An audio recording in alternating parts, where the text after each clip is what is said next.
प्रधानमंत्री नरेंद्र मोदी जी की अध्यक्षता में मंत्रिमंडल की बैठक हुई।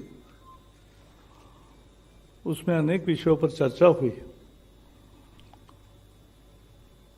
हमें पता है कि भारत में वैक्सीनेशन अच्छा और तेजी से हो रहा है।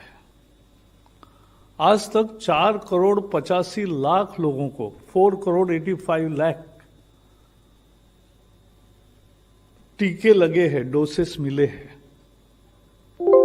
4 करोड़ से भी अधिक है जिनको एक डोज मिला है, और ऊपर 80 लाख लगभग लोग ऐसे हैं कि जिनको दूसरा डोज भी मिला है। पिछले 24 घंटे में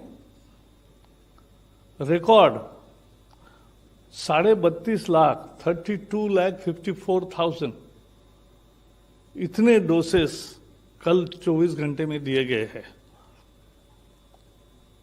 और कितना अच्छा चल रहा है, तेजी से चल रहा है। फरवरी में जहां रोज का एवरेज मंथली यानी 30 दिन का एवरेज रोज 3,77,000 था, मार्च में वो 15,54,000 हो गया, लगभग 4 गुना से ज्यादा बढ़ा। और पिछले सप्ताह में भी रोज 20 लाख हुए और कल 32 लाख हुए। तो भारत में वैक्सीनेशन का काम अच्छे तरीके से चल रहा है और तेजी से भी चल रहा है। आपको यह भी मालूम है कि पहले हेल्थ वर्कर्स और फ्रंटलाइन वर्कर्स, इन सब के लिए वैक्सीनेशन की सुविधा की गई और वो आज भी जारी है। कुछ लोग जो बचे हैं उनका आज भी हो सकता है। फिर 16 फरवरी से 60 से ऊपर जो बुजुर्ग है उन सबको, जिनकी उम्र 60 से ऊपर है, ऐसे सभी लोगों को वैक्सीन मिलने की सुविधा उपलब्ध करी थी।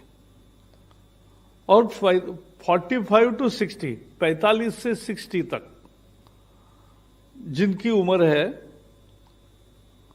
अगर उनको कोई बीमारी है तो बीमारी का सर्टिफिकेट लाने के बाद ही उनको वैक्सीन अभी तक मिलता था।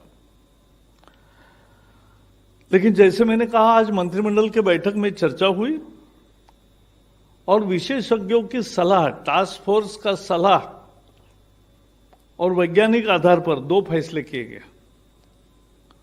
पहला फैसला यह कि 1 अप्रैल के बाद 45 से ऊपर कोई भी हो जिसको बीमारी है या नहीं है, सबको वैक्सीन उपलब्ध होगा।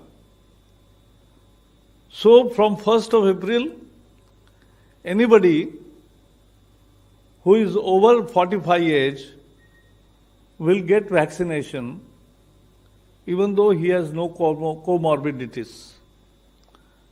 उसके लिए उसे अब कोई दाखिला लाने की, सर्टिफिकेट लाने की जरूरत नहीं है।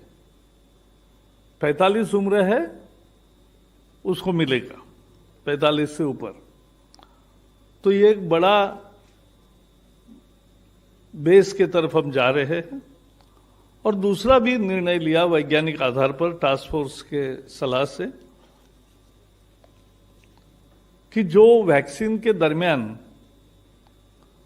ये पहले बताया था कि पहले डोज के बाद 4 या 6 सप्ताह में ही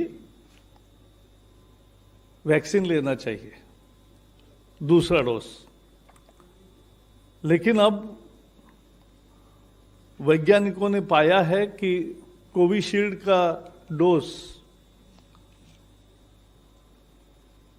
4 से 8 सप्ताह के दरमियान लेना ठीक है, यानी 8 सप्ताह तक उसका अंतर बढ़ा सकते, उसका लाभ ही है।